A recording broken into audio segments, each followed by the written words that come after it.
The July 26th work session, time is 4:33. Mayor Mark Sukup. Here. Mayor Pro Tem Brett Hansen. Here. Councilmember Lisa Lake. Here. Councilmember Luke Wagner. Here. Councilmember Robert Oxmacher.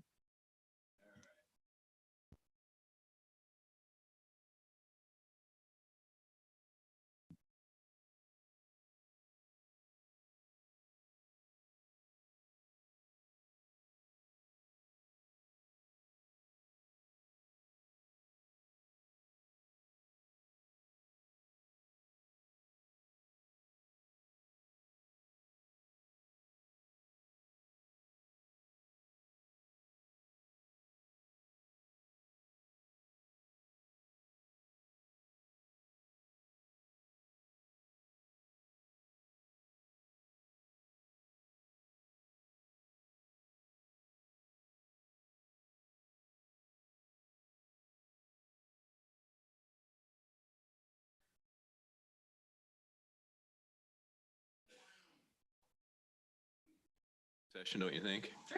And then the other one that Robert said he'd like us just to talk about is, do we want to consider doing a bid for the garbage with one supplier? And is there any interest in that? You know what I'm talking about? Like what Fort Collins is doing right now for the entire community?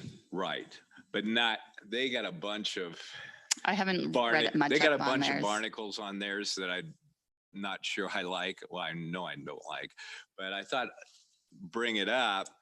Is it something we want staff to research, or is it something that we punt? But while it's all going on, it seems like an opportune time to do it. And there's some reasons, and we can talk about that if we get time with it.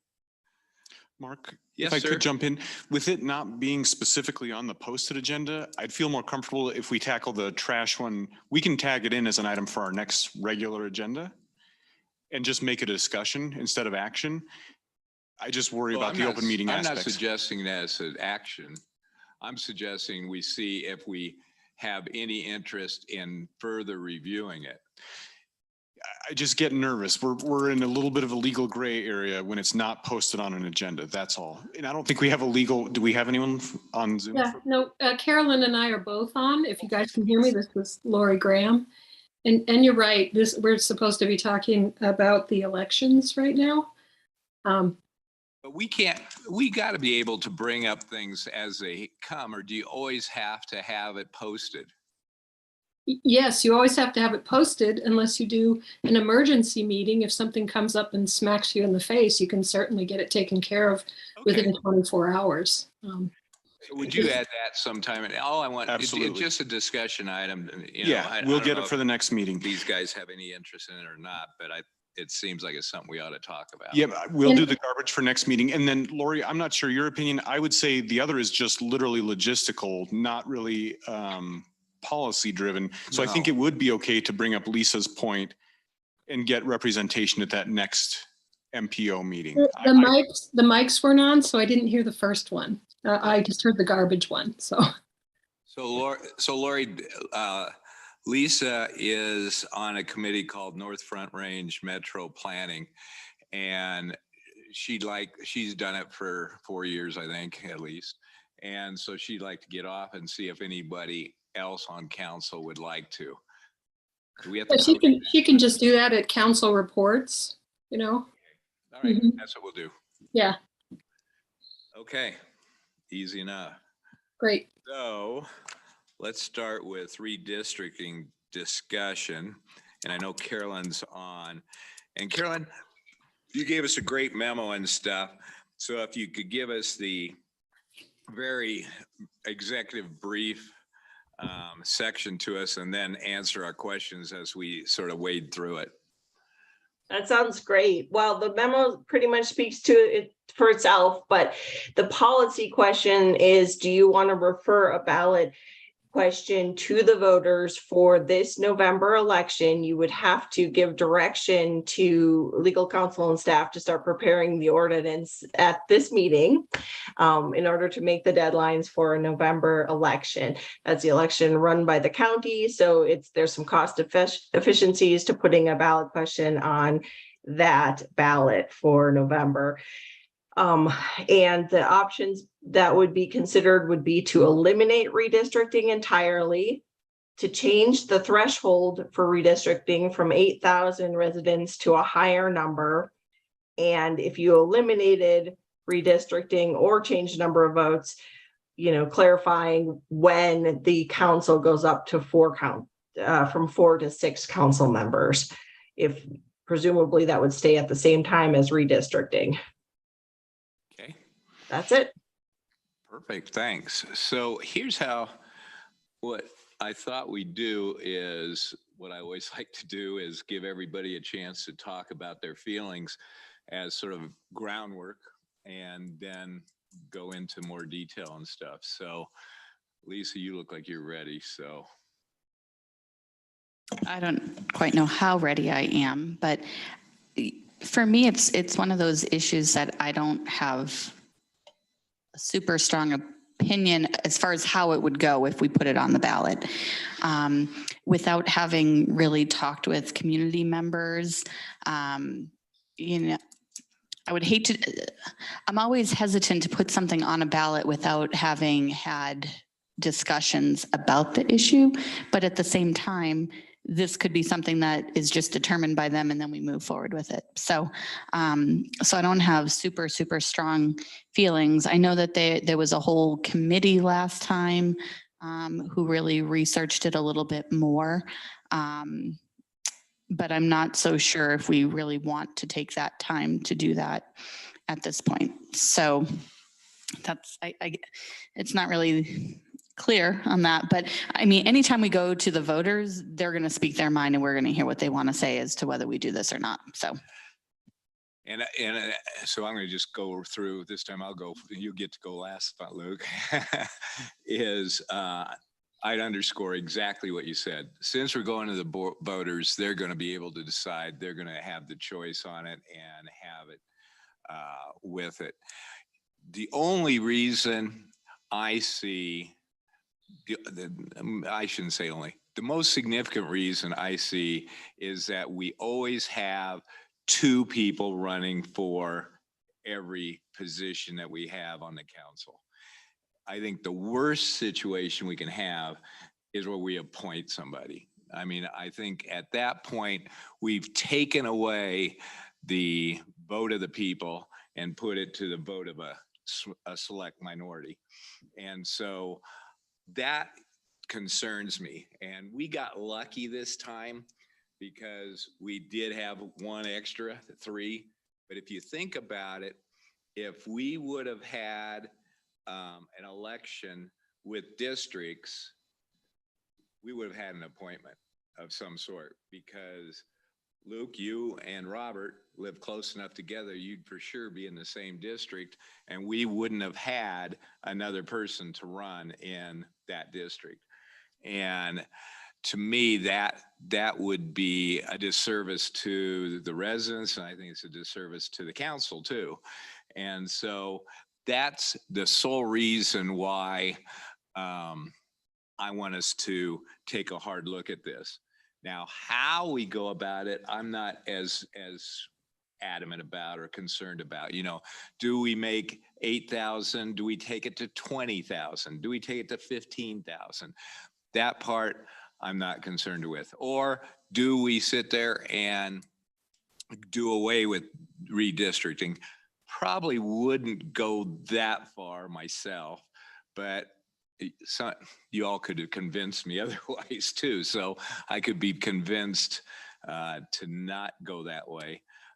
So that is my thought, is that we expand the number of voting, because if we get to 20 and we've got 3, then we got enough people. Right now, if you think about it, we only have 8,000 and we district 3, you're only talking 2,000 people.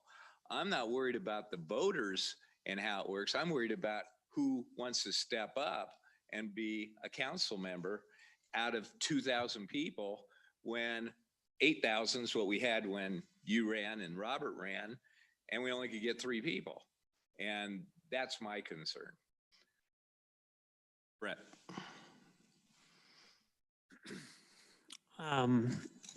So as I've thought through this a bit, I've tried to see both sides of the issue in terms of the districting. I do like the idea of council members representing the community at large and not just a segmented part of the community. But I also see the districts as a way to potentially encourage people to run who might not otherwise run. It's a lot easier to run if you only have to campaign in Harmony Club and Wild Wing as opposed to the entire community, particularly as the town grows. I think I kind of like the general structure as it's written into the charter, where when it does expand, we have 4 members of the council that are elected at large and 3 that are by district. So the majority of the council is elected to represent the community as a whole, but we do get a little bit added participation from different neighborhoods. I agree with a lot of Mark's points in terms of what I think is best for the community in terms of the elections, giving people a choice. I look at the voter turnout the last few elections. This last one is about 1,400 or 1,500 voters, and the one before is about 2,000, and the one before that it was, I think, under 1,000. So, if you're talking about districting now, you're talking about 600 people voting for a district, which just seems really small when Fort Collins has the exact same number of council members representing 8,000 voters. So I think my initial thoughts as I came to this today was, let's not change the structure of the districting or the council expanding, but let's increase the number, because I would like those numbers to make sense in terms of how many people are being represented in a district. And I would like to see more people running, because we've also had multiple elections with relatively few numbers. At least I know 4 years ago we had a bit of people running, but that seems to have been an exception compared to the rule. And I think we're best served by not having anybody just show up and being on the council, but giving the community a choice. And I think that's how we get our best representation. So, and then, we talked also a little about the timing. I had expressed in the past reservations about moving to November. I've since felt a little bit more comfortable with that. So I would generally propose that we move into November, as well as just increasing the number of electors. It's a more incremental change. And then the council at that time in 10, 15 years can decide if it makes sense to district or not and put it to the voters. And Luke, let's stay with just redistricting right now, and then we're going to come back and talk about the November election. Awesome. I guess my question, I sent this over to Aaron. If we want to increase our size, does that have to go through the redistricting commission, or can the council decide, or does that go to voters? So in legal folks, the voices in the sky, jump in if I misspeak here, but any change will have to go to voters because you're amending the charter. So at the end of the day, regardless of what process you use, this will have to go on the ballot and be voted and approved by the majority of the town. So, but Aaron, I think what he's not to help out, but let me put it different words. Maybe go. There was a commission that was originally set up that presented this, and I think the answer is, Luke, that the commission's gone. We don't have to play to it unless I don't understand what you asked. So if we say as a council we want to do it to 20,000. Can we decide as a council, or does that have to go back through a commission before we take it to the voters? And we can decide as council. Okay. Yes, it's your prerogative. So you can give us direction. The process starts with Melissa essentially informing the county that we would want this for November's ballot. And then we would bring language forward that you would approve at a future council meeting. So essentially tonight we're deciding, do we want to mark a place on the November ballot? Then we have you approve the language that would be for the ballot. And so that would be where we would say, okay, it's 20,000. Here it is. You all vote and approve that. And then it proceeds from there. Okay. Thank you. Yeah. So my general feelings is I agree. I think we should look to raise it more than 8,000.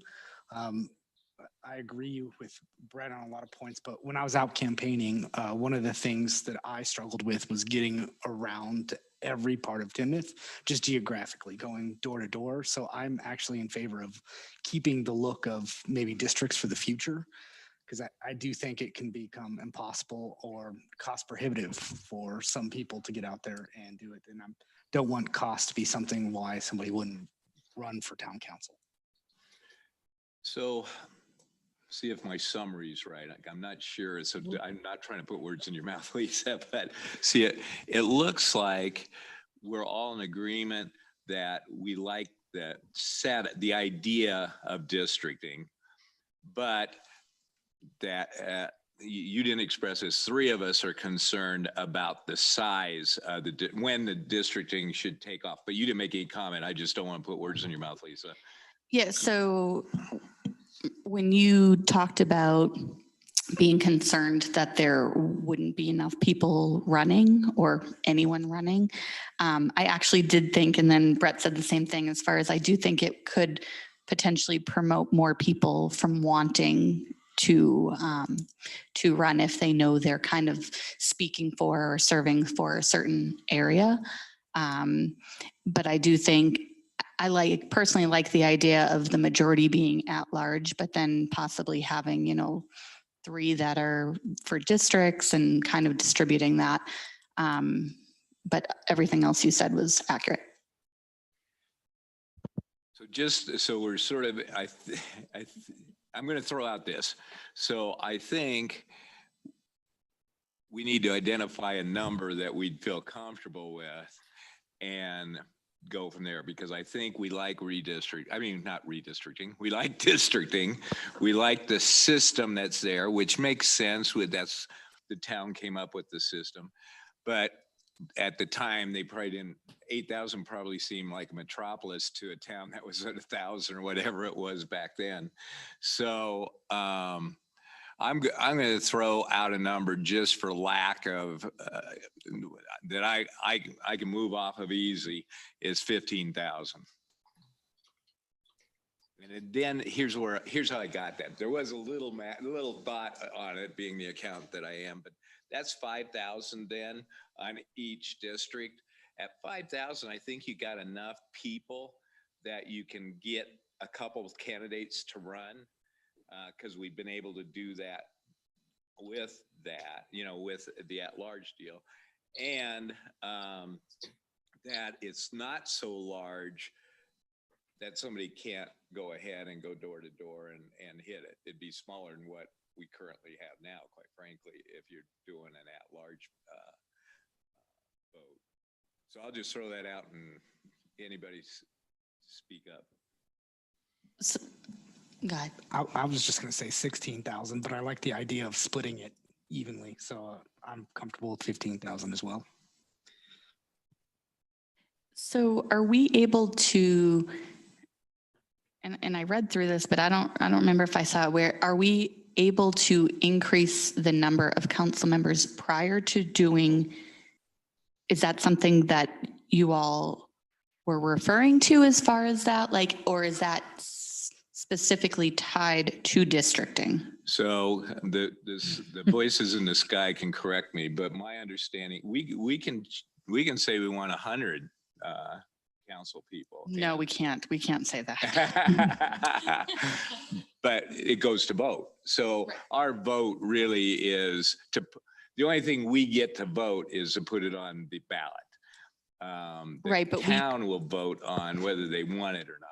But we could choose to put an item where we increase the number of council members prior to districting. Is that true, Lori or Carolyn? You could keep it so that you're increasing the number of council members to 6 at 8,000, but you start districting at 15,000.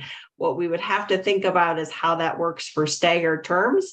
But I think as long as, 3 that came up at the same time would become district positions. So that's where it gets a little complicated. If you start districting at the same time, you have the 2 new council members, then they know they're running for a district, so everybody gets to run for a district. Whereas if you had 6 at-large candidates and suddenly you switch to districting, there might be some people who have to get off because maybe 4 are from one district, right?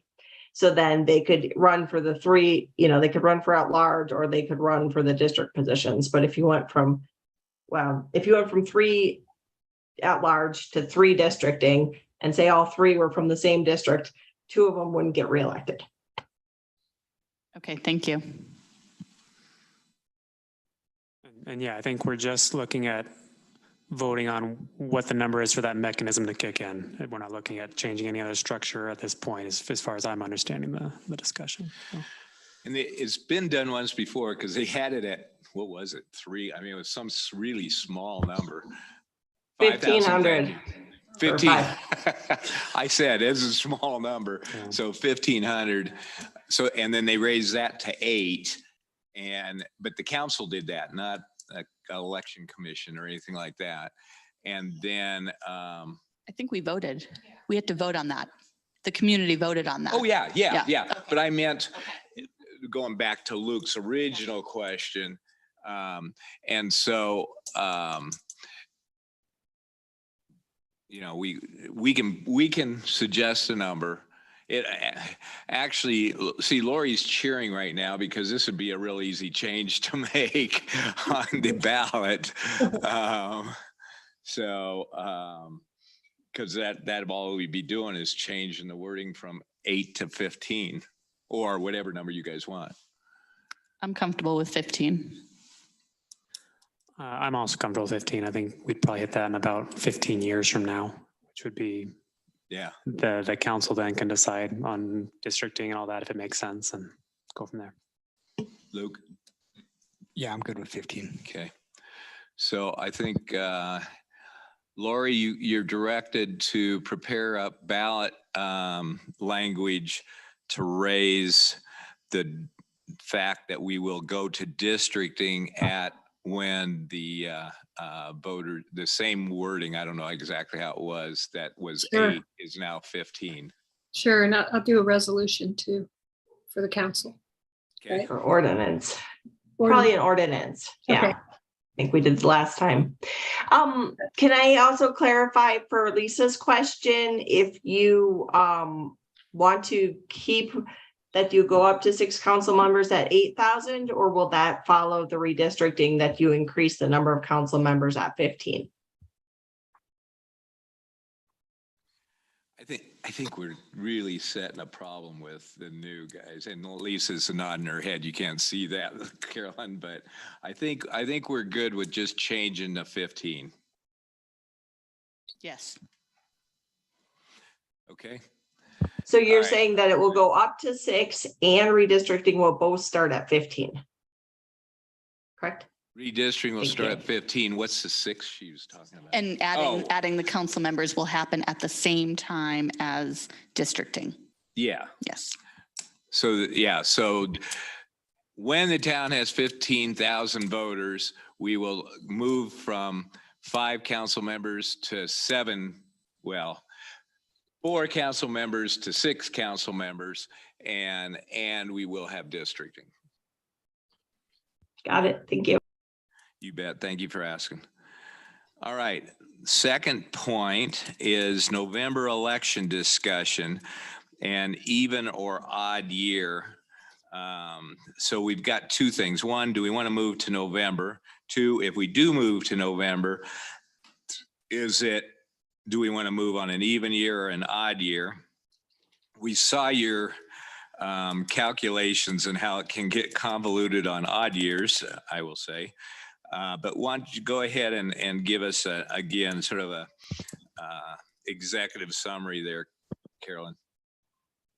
Okay, absolutely. So there's a state statute that specifically authorizes municipalities to switch to a November election, and therefore a lot of municipalities have switched to November elections. It does require a vote of the population, and so your registered voters need to vote, 1, because you're amending your charter, and 2, because the statute requires a vote of the people to switch to November elections. This is something that was, I believe, first raised by your town clerk because there'd be some cost efficiencies. If you were able to go with the November election, either even or odd years, you'd be holding your election on the same date as the coordinated county election. So the county clerk would serve as the designated election official, preparing the ballots, sending the ballots out, making sure that the election official judges are appointed and that the ballots are properly counted. So the role of the town clerk becomes more focused on the campaign finance issues, making sure that the questions are certified and the candidates are, selecting the order of the candidates, some of those other pieces that are more preliminary to the actual final election. Then what the county does is you'll have an IGA with the county. You're going to see one actually on this November election. So you'll have an IGA where the county is authorized to work as the coordinated election official. And then the county splits the cost of the election amongst the participating political entities. You have the option of going to either even or odd years. One advantage that was raised in the past to odd years is that way you're not overlapping with the presidential and congressional and state elections. So maybe you get more focus on the local elections. However, it is more complicated to move over because right now you're in April of even years. So if you change from April to November, the easiest way is just elect people for, an extra less than 6 months. I don't know, approximately 6 months. So, so that you'd be electing them for 4 years and 6 months terms. And then that way you could just do a quick changeover and you wouldn't have to hold an extra election. If you change to even years, you would likely have to hold an extra election. Either way, you have the option to either extend the terms of the sitting council members or to keep your terms the same, but at the next election, then elect them to a little bit longer terms to accommodate the changeover, longer or shorter. Okay. You implied some, Carolyn, that I know you know the better of it, but you said that there's an advantage of even odd because the congressional elections all occur on the odd year, but they actually occur on the even year also. So you've got federal elections that are going on both even and odd years. Maybe I misspoke. Yeah. Yes. So primarily they're on even years.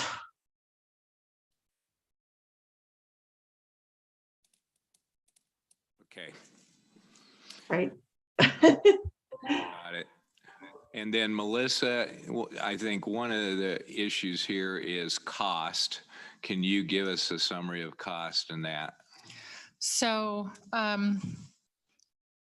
as you can see from the little election year chart that I gave you with some talking points, so we have increased when we do our elections locally in-house.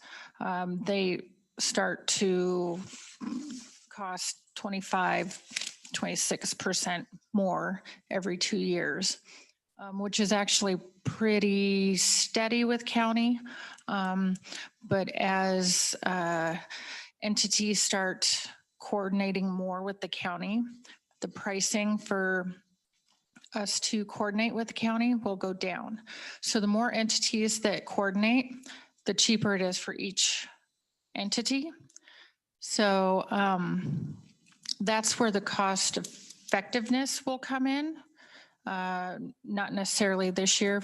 If you refer items to the voters, it's going to cost approximately $20,000. I expect it to be less than that. It just depends on the number of entities, but the closest estimate I have right now is 20,000. I suspect it'll be 18 to 19. What we have spent this year without adding in staff time is about 15,000 for the April election. I did not have as many judges as I wanted. There was very low interest in being an election judge. I barely got the 3 I needed. I was looking for 5 to 7. It took them 3 days to count. We started early. They started processing ballots early because you can, but it took them 3 days to get through the process. 2 years ago, it took 5 judges 2.5 days. So the number of staff needed or election judges needed at the local level needs to increase every 2 years. So that will increase our costs. The number of tabulation machines that we rent at about $3,000 to $4,000 each, I would increase. So with the county, they have all the machines. What my election judges were, a couple of them who have helped with Larimer County elections were surprised to see is that they had to open the envelopes.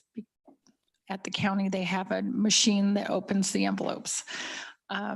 They had to physically verify the signatures, each signature on the envelope with a computer database, where the county has a system that just runs the envelopes through and verifies the signatures. The county just has the resources that we don't, and that we spend money on to just rent every year.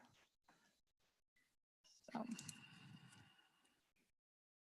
Mark, if I could. Yes, you may.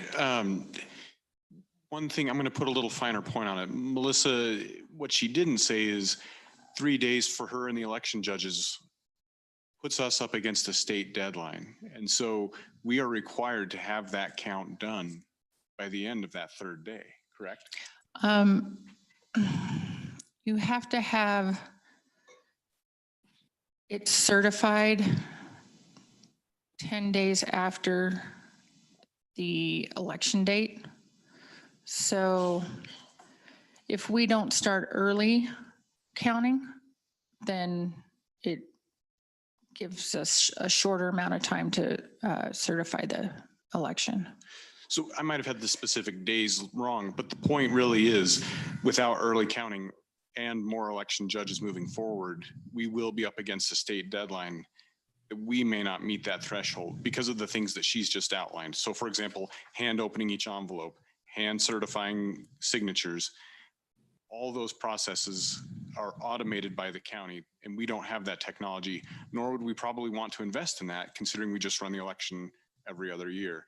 These things are already built into the system at Larimer County with full-time dedicated folks. So I think the savings we realize is not as much as I would have thought, honestly, when I had Melissa pull those numbers today. But I think where we really benefit is down the road. Partnering with the county will help us maintain a cost level where they are at, versus we would anticipate municipal elections will continue to rise as we have to bring in more folks, more machines, and spend more time with the increase in ballots. So I think the savings is not as much as I would have expected in this specific moment, but I think it grows year over year, or I should say maybe election over election. So we'll do this sort of, this is much more complicated, I believe.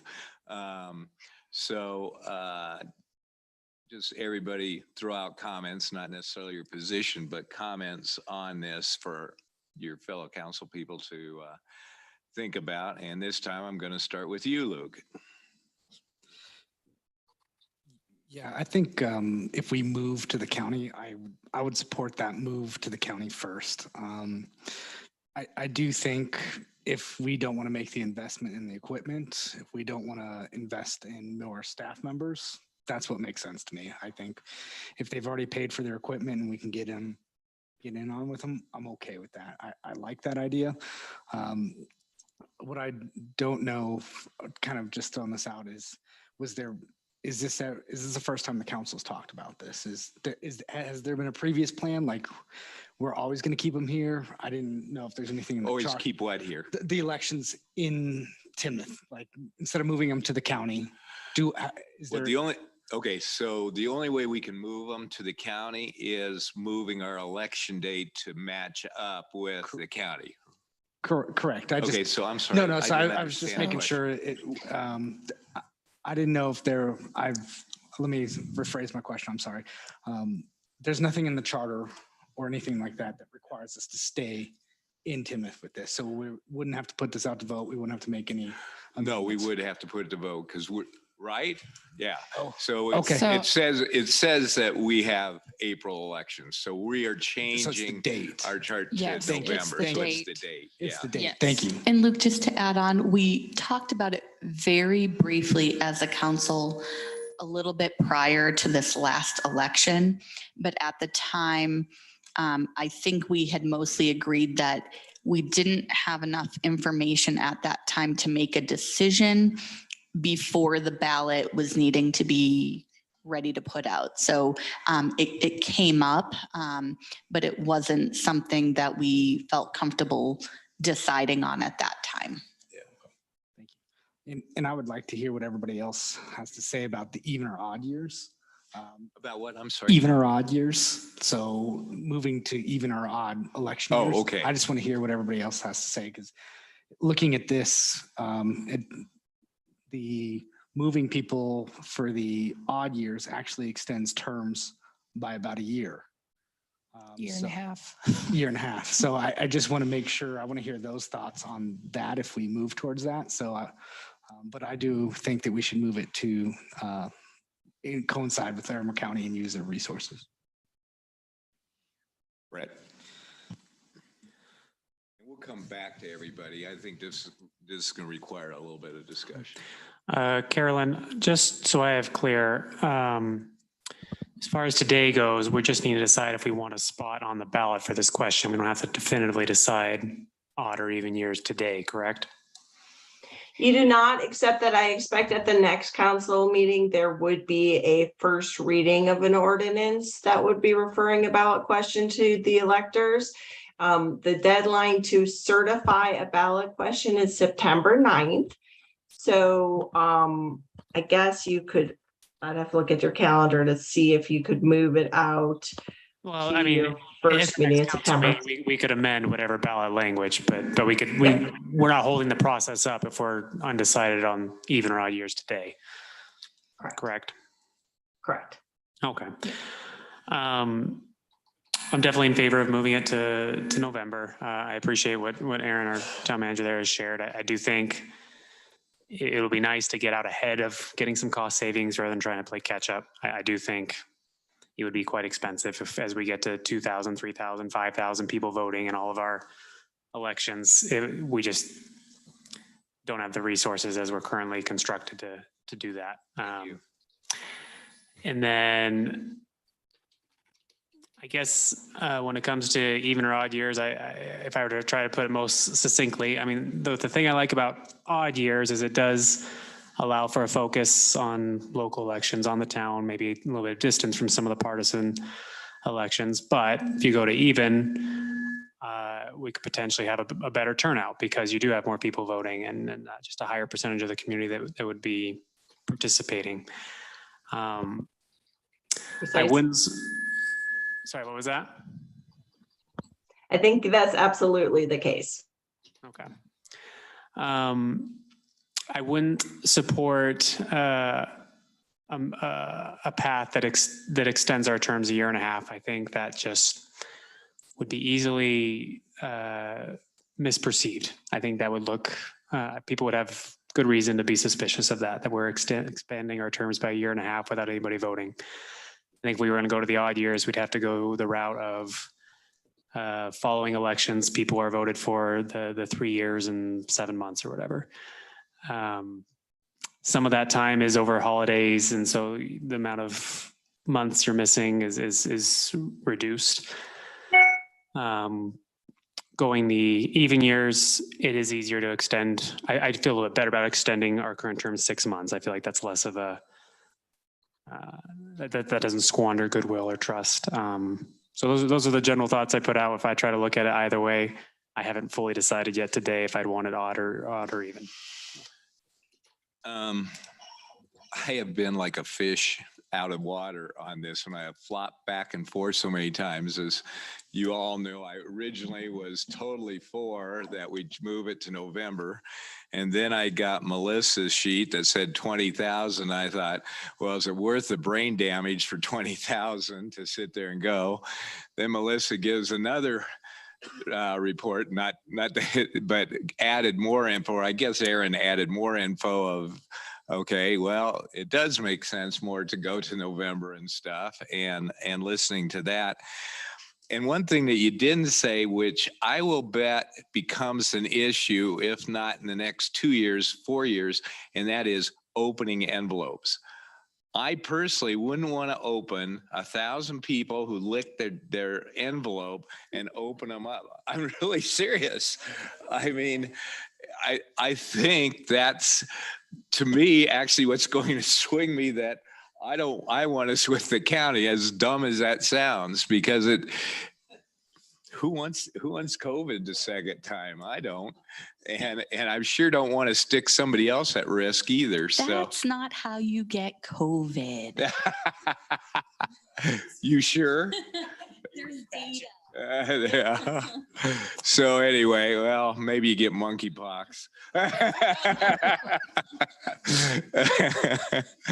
Anyway, that I wanted to add that in because to me it seemed like another significant item for it. So I see. I don't know how we ever got stuck on odd, quite frankly. It's complicated. It seems disingenuous for us to vote for it that way and stuff. So I don't want, odd. I personally don't see as a choice. I think it has to be an even year. And, would somebody have voted for me if they knew I was running for 4 years or 4 years and 5 months? I think it's a speck of pepper in the deal. And so I think we're doing the town a better service to get $20,000 of savings, get more efficiencies. It's going to get more complicated and more costly as we go each year. And Aaron brought up a number of good points and that I appreciated, that some of which I hadn't even thought of on it. So it just seems to me, Melissa's sitting over there begging that we get to November. I know you aren't. I'm just kidding you. I just, I'm seeing more small municipalities move to it. It's becoming more common. And doing an election every 2 years is hard on me as one person, where the county does elections 3, sometimes 4 times a year. Election laws and legislation change annually. There are so many changes in elections from year to year. It's hard to keep up. And with the county, they've got all that. Less training on me, not that I don't want to be trained on it. But it's also less errors. Yeah. And Melissa, you know me well enough to know that I think you're totally a professional, but I was adding a little light to the whole discussion. Yeah. Okay. So, Lisa. Okay, so I don't have a strong preference as to whether. First, I think we should put it on the ballot asking to move to November. I don't have a strong preference as to odd or even years. I would say go, based on the numbers that are here, voter turnout doesn't actually seem that different based on odd or even years, or whether it's Timnath or coordinated, they're somewhat similar numbers. I would say that regardless of whether we go to even or odd, I would suggest that current council members are set for our current terms, and then we just phase it in, which I think is kind of what it had here for some of the options. So that's what I would prefer. Whether we go to even or odd, it would just take quite a few elections before it's everyone's back to the regular 4-year terms. When Mark mentioned the whole opening the envelopes, my mind was not going towards COVID. I thought you were going to talk about the human error type piece that can happen when people are opening envelopes or what other people might think as far as, I mean, we all know that voter fraud came up in the last election. So that was actually my piece more than that, because I'm guessing they don't touch the part that people licked anyway. But Just to clarify, that was voter fraud in the presidential yes, election, not yes. the last one I did. Yes. Sorry. Yes. Not the Timnath election. And that's another thing of perception and stuff. So yeah. Yes. So I just think that this could eliminate a bunch of different things that are going on, and it would make it easier on the town, especially as the town grows. I know Brett mentioned 15,000 might come in 15 years. I kind of think it's going to come probably potentially sooner than that as far as electors. So I think this would be one step towards making that whole process easier as we grow. So, correct me if I misstate. It sounds like we have a unanimity on having a November election. We have, I think, a couple of us that feel good on the even, a couple of us that are questioning that. Pardon? Or go either way, yeah. So I think in order to make it easier on the lawyers, we should come up with a conclusion now, unless either, and it's you and Lisa, either of you feel you need more information to help you make a decision and stuff, which I don't want to prevent at all. So I'm going to go around one more time and let you make just a final comment. Now, this time I'd like to hear how you'd like to see the ballot if we vote for doing the ballot. So I'm going to start with you again, Luke. So just to clarify, Mark, you're asking for the years now? Yeah. So and what you know, should we move to November? Mhm. Question one. Yep. Question two, should we be even and odd? Mhm.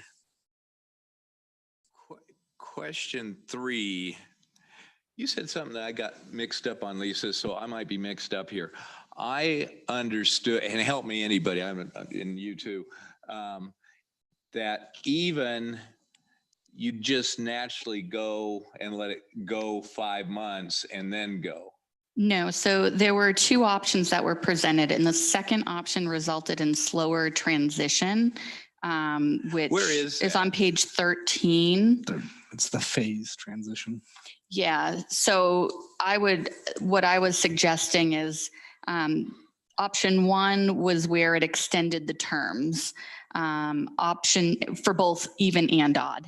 Option two was where it didn't extend the current terms, but people elected in 2024 and 2026 would have either longer or shorter terms than 4 years. But the voters would know that when they're voting for that person. So that's where. I understand. Okay. So did that answer your question? Yeah, it did. So Answered mine too. I support putting it on the ballot in November. Absolutely. I support the phase transition to the November even years. I ran 4 years. I like that the people running this next go round would actually be the 4 years plus additional. So I would support the phase transition, but I do support even years. I'd say as far as what we're directing staff to write up, I would agree exactly with Luke. The phase transition to November, even years. I also like that even though we have the authority to do it, we're not extending our terms. It's just people would be voted for an extra, for a 4.5 year term. So I'm generally comfortable with that. If I come up with a strong argument for odd year, I'll make that in a couple of weeks. But for now, I think I'm good with this.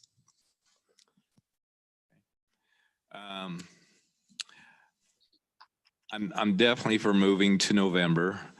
and I'm definitely for even years. I think we complicate the system by doing phased in transition. I mean, we got 1, 2, 3, 4, 5, 6 brackets to understand, whereas the other way you got 2. So to me, and I'm not adamant about this, to me, it's much simpler and gets us back to a regular 4-year system quicker by doing the just a switch. So that's what I'd be for. So I would say I am for moving it to November on even years with the phased transition. Just because it would only take 2 elections that would be kind of phased in. So that would be my vote. 2 elections? Yeah, so it would be the person voted, the person running in April of 2024 and then of April of 2026. Those 2 would then have longer than 4-year terms. Everyone else would continue with the 4 years. It's on page 13 on the bottom. Yeah, I see what you're saying. Okay. So instead of extending current council member terms, it's extending whoever's elected in 24 and 26. Yes. Okay. And the reason I like that is because it would be on the ballot. So people would know that the person's term is extended rather than us being extended when people didn't vote knowing that ours would be extended. Okay. So We can do that. So I think we've got, and I'm going to just make sure, I think we agree on moving to November. We agree on moving to even. And if I'm incorrect, tell me, but it's a 3-to-1 on me moving to phased transition as opposed to a direct transition. Okay, so it's a phased transition.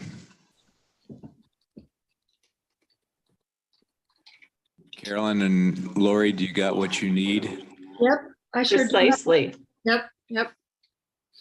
So phased being the longer way. Longer way. Yeah, but it's really, I mean, it's the same amount of elections. It's, so it's just, yeah, Sorry, you don't Melissa. have to have an No, extra no. election.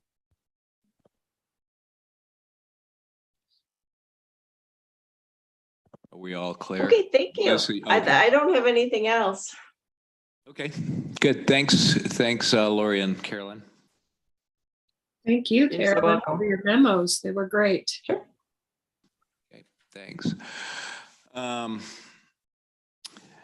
Do I have a motion to adjourn? So moved. Do I have a second? I'll second. All those in favor say aye. Aye. Opposed? We are adjourned.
Town council meeting on July 26th is called to order at 6 o'clock.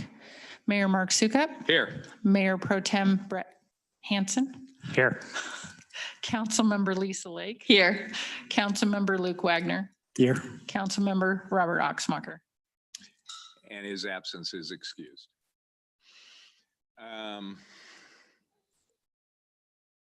Any amendments to the agenda, Aaron? Okay. Do we have any public comments, Melissa?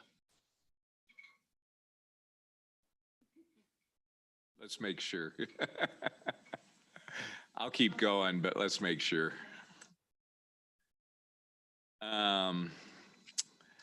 Consent agenda, I would like to remove resolution number 36, series 2022 to the regular agenda from the consent agenda. And I think all that requires is one person saying that, right? Yeah. Okay. So consent agenda with resolution number 36 removed. Any comments or questions? Council comments right now? No, Or not just yet. about This that is one? for just the consent agenda, yeah. Okay. Do I have a motion to approve the consent agenda? I move to approve the consent agenda as the mayor specified. Do I have a second? Second. All those in favor say aye. Aye. Opposed? Okay. Reports, council reports, Lisa? So I have two things. One is we had talked a couple months ago about the North Front Range Metropolitan Planning Organization, and I believe Susan forwarded an email that gave a brief description about it, as well as the next agenda for that meeting so that people could kind of have an idea. But we had talked about having a, now that I took over on the Prost, having a different council member be Timnath's representative for that. So if you've had a chance to review that, I thought we could decide who we wanted to represent Timnath for that. Okay. Don't talk up at once. I'd be fine taking that spot. You do it? Awesome. Thank you, Brett. Thanks much. Thank you. And then the second comment I had is kind of just last minute. Last week, I happened to be in Old Town for the first time in probably a couple of months, and got to talking to some community members who live in Old Town who were super passionate about what's going on in that area.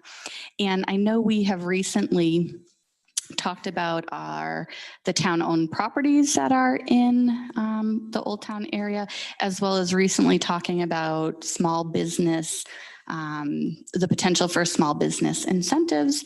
And so I didn't know, one, I guess if there's an update about the property we were looking at selling. I know one of the houses has been vacant for a while.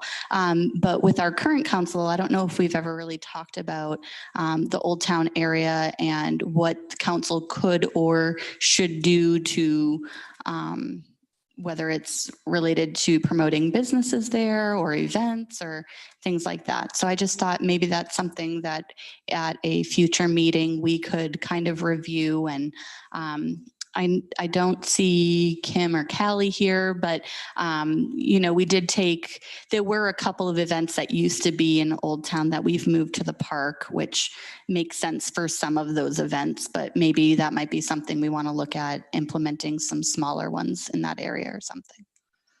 Okay.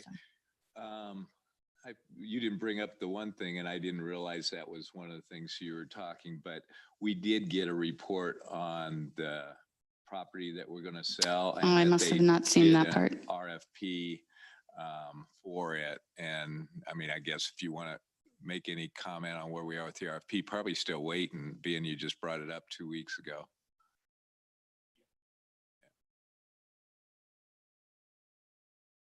Lisa?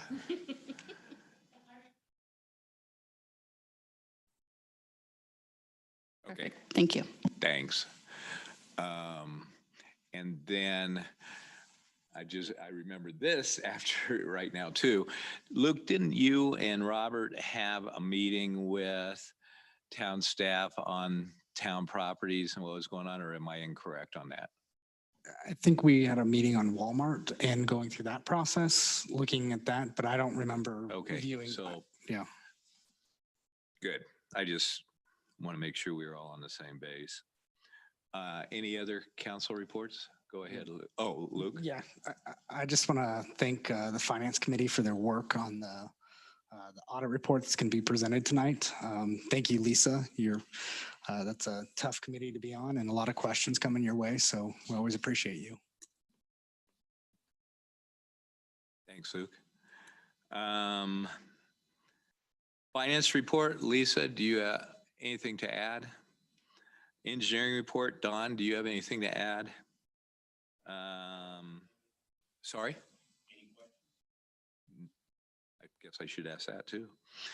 Community development report, any comments or questions from anybody? Police staff report, Terry, do you have anything? Okay. Okay, let's do 4E, resolution number 36, series 2022, resolution approving 4th Avenue right-of-way acquisition from Robert and Martha Martin. Do you want to make some comments? Yeah, I'll start, and then Eric is here, and he's had all the conversation with the Martins, and he and Aaron and I have talked about this, and I think he can get any questions answered about how we arrived at the number. But know that we've gone back and forth with these folks from the beginning. We had some kind of comps that we looked at for different pieces of property. This is a 30-foot strip of ground on the very front of their property that is going to be right away that we need for utilities and streets.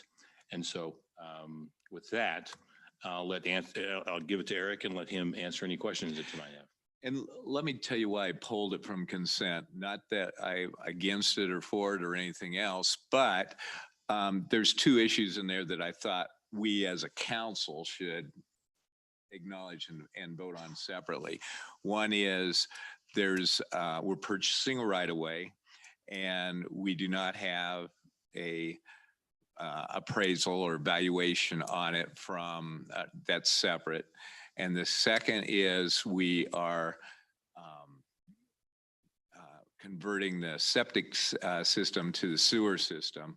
And it was unique enough that I thought we ought to, as a group, at least know what's going on and get a report of that from Eric. So go ahead, Eric.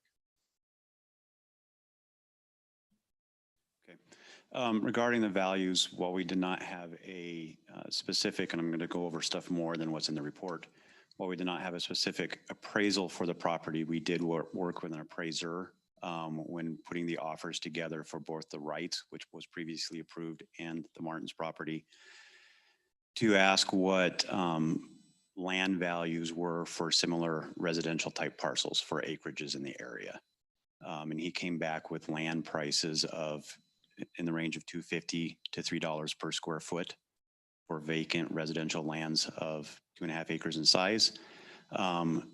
And there were some high ones in there of $3.80 to $4.07, but majority were in the $2.50 to $3 range. So that is why when we put the offers together to try to avoid any significant back and forth, because these properties didn't have sewer or improved roads in front of them, we went to the low end of that range and made offers at $2.50 a square foot. The initial offer for this property at that value would have been $34,560, and even at that, we said we'd connect the sewer, which I'll explain that here in a moment. They took a while to respond to that, came back with a counter offer of $50,000 to include loss of value to their property. We count and damage to 2 trees that we did not realize would be impacted. There are 2 trees that will be removed as part of the project. And so we, working with Aaron and Lori and staff, came back with a counter offer to theirs of the $40,000 that's in the packet. That's to account for the property and the tree impacts at valuation in the trees. If you count for the trees at a value of about 3,000, the offer for 37,000 works out to about $2.68 per square foot. So still close to that. The sewer piece of this goes back to an ordinance from 2008 when the town put the Old Town Sewer Project in place. They established an area of eligible properties that were required to connect per that ordinance once it was available, and eligible for incentives or for contributions by the town to cover all the costs of making that connection.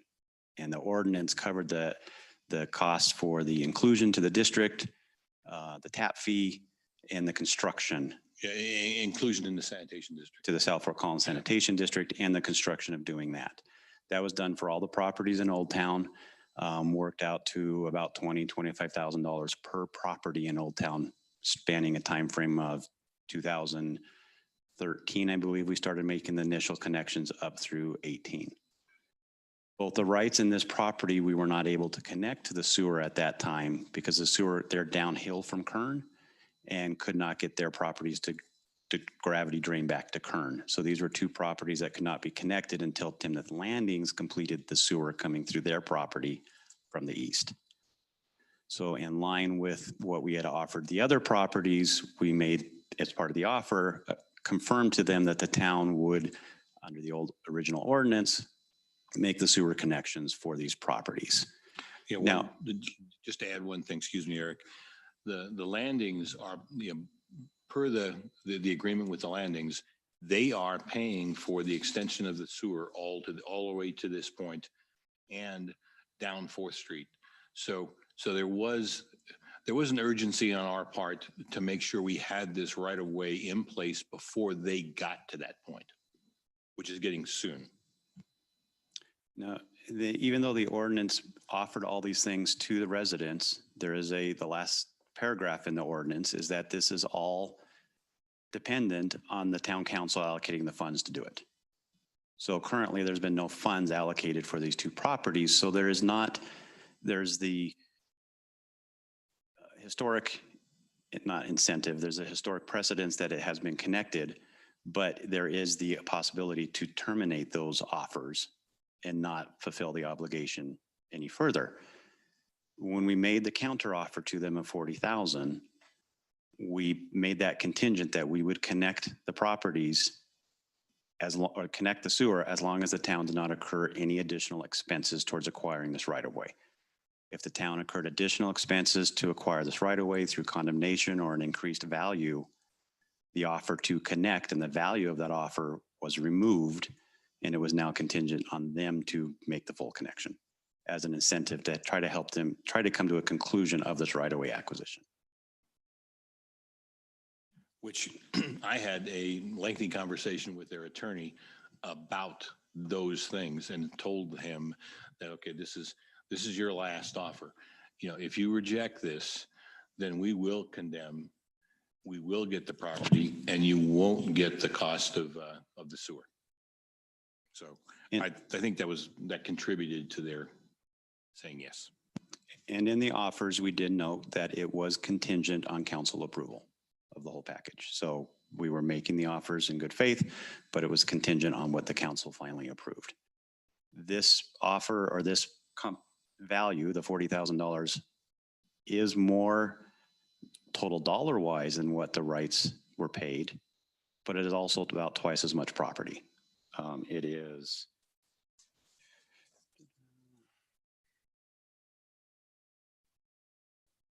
from the Martins, it's a little over 3/10 of an acre or 13,824 square feet. And we only acquired 7,800 square feet from the rights, or about 0.18 acres.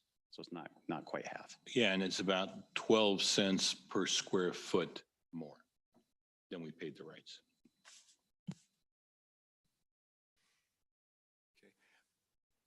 I have one quick question for it. I think it's quick because I think it's in here, but I'm not a lawyer and can't read it on it.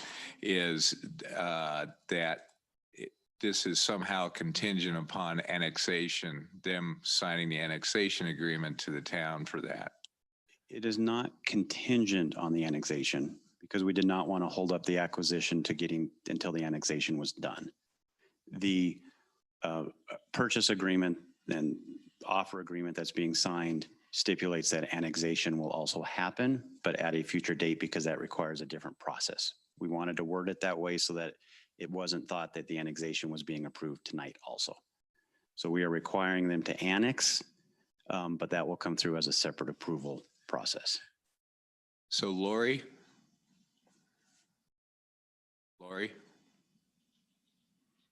Yes. So by us signing this contract, could they back out of annexing their property to the town? No. Okay. We'll make sure that it says that. The only thing I need to add a couple of things regarding survival so that usually your purchase contract merges with your deed. And so you put survival into the certain clauses survive the issuance of the deed. And I'm sure that their lawyer will understand what I'm doing. Okay. And Great. Thanks, Lori. and on the annexation, they are an enclave. And we have told them that if they back out, we are annexing them regardless through the state statute process to annex an enclave. Right. Okay. Anybody? Questions? Okay. Could I have a motion? And do you guys have any other comments? Do I have a motion to approve resolution 36 series 2022, a resolution approving 4th Avenue right-of-way acquisition from Robert and Martha Martin? I move to approve the resolution for the 4th Avenue right-of-way acquisition from Robert and Martha Martin. Do I have a second? Second. All those in favor say aye. Aye. Resolution number 36, series 2022, a resolution approving 4th Avenue right-of-way acquisition from Robert and Martha Martin, passed unanimously.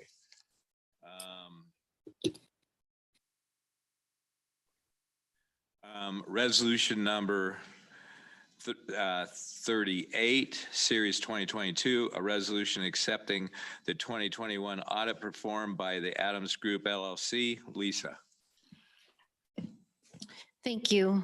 What you have before you is the final 2021 audit. The Finance Committee met on June 30th to review the first draft of the audit. And as a result of some of their questions and comments, it resulted in a further review of our capital asset schedule. So engineering staff and finance staff went through the capital asset schedule and reviewed ownership of some of those assets. And it was determined that approximately 7.9 million of that needed to be removed because they were not assets of the town. So you will see in your audit when the 2020 balance is shown that it says as restated. It includes that restatement amount as a prior period adjustment. We will be bringing forward a capital asset policy for the Finance Committee to review and Town Council that includes a review of those capital assets on a yearly basis as a result of that. Overall, still have a really strong financial position. Even with that change, we have a $53 million net position, $43,000 in total fund balance.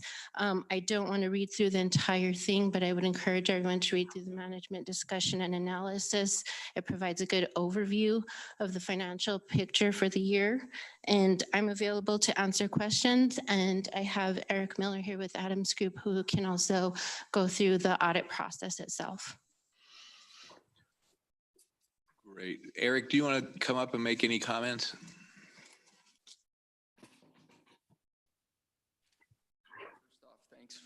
Thanks for having me. As Lisa mentioned, we met with the Finance Committee just under a month ago to go through all of these financial statements and our reports in detail. So I'm going to high level just our required communication to governance. So number one item, if there were any disagreements with management, whether it was over accounting policy, how to record a transaction, we'd be required to communicate that out to the board. No disagreements with management. As Lisa mentioned, really the only big item was that prior period adjustment that came about at the end of the process. So within your governance letter, you will see we've just noted that one item as kind of a, lack of a better way, internal control item, really to kind of put that policy in place and really do a detailed review of all the capital assets, see what's there, see what's still owned by the town. In terms of the financial statements, unmodified, clean opinion. I always do think it's important to point out our responsibility is strictly to provide an opinion in all material respects. Management is ultimately responsible for the preparation, the presentation, and these financial statements. You will see within the audit opinion an emphasis of a matter. It is related to that prior period adjustment. It doesn't change our opinion, still unmodified opinion. We just emphasize that beginning balances have been restated based on that review that was performed. So that's all I had. And again, I'll open it back up to you guys. Okay. Let's see, let's do this one at a time. Any questions of Eric? Anybody? Okay. Any questions of Lisa? I am going to make, you made an earlier comment, Luke, and I'm going to make a further one. The Finance Committee, I will say, just killed it out of the park. They came up with some issues that were on the financials that hadn't totally gotten reviewed yet. And they, so Sarah, let's see, Sarah, Craig, Tony, John, Luke, me, who else? Pardon? Robert, yeah, and Robert. I mean, that, as you guys all saw, those financial statements are thick, they're complicated, they're hard to sit there, I think, and read, and I'm an accountant. And all of these guys read through, and lady read through it, and had comments and thoughts and suggestions, and resulted in a much greater, more easily read financial than what's there. You know, the one thing that you see in the prior period adjustment is something that two other audit firms should have caught. It's an adjustment to our assets of $7.9 million. And it's unfortunate that they didn't catch it. And our prior accountant should have caught that or should have known better and left it on the books. There are a couple little ones then that were caught. Lisa went back and spent a good week at least coming through and made it so that I think the Finance Committee, who's really does throw a critical eye on it, really appreciated her extra effort and stuff. And I will say that the Finance Committee is totally enamored with Lisa and it appreciates the hard work that she does and stuff on it. And we were pleased that we got that done.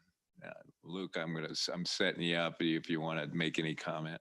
No, I just think Lisa's hard work is apparent in the report, and it's great. And I think Lisa, this is your second one that you've done, and the difference between last year's and this year's report is excellent. And thank you for doing it. Any final comments, Lisa? Anybody else? Do I have a motion to approve the, hold on, let me get there. Resolution number 38, series 2022, a resolution accepting the 2021 audit performed by the Adams Group LLC. I move motion to approve the resolution accepting the 2021 audit performed by the Adams Group LLC. Do I have a second? Second. All those in favor of the resolution, say aye. Aye. Opposed? Resolution number 38, series 2022, a resolution accepting the 2021 audit performed by the Adams Group LLC, passed unanimously. Eric, thanks for showing up. We appreciate it. Any further comments? Could I have a motion to adjourn? I move to adjourn. Do I have a second? I'll second. All those in favor of adjournment, say aye. Aye. Aye. We are adjourned.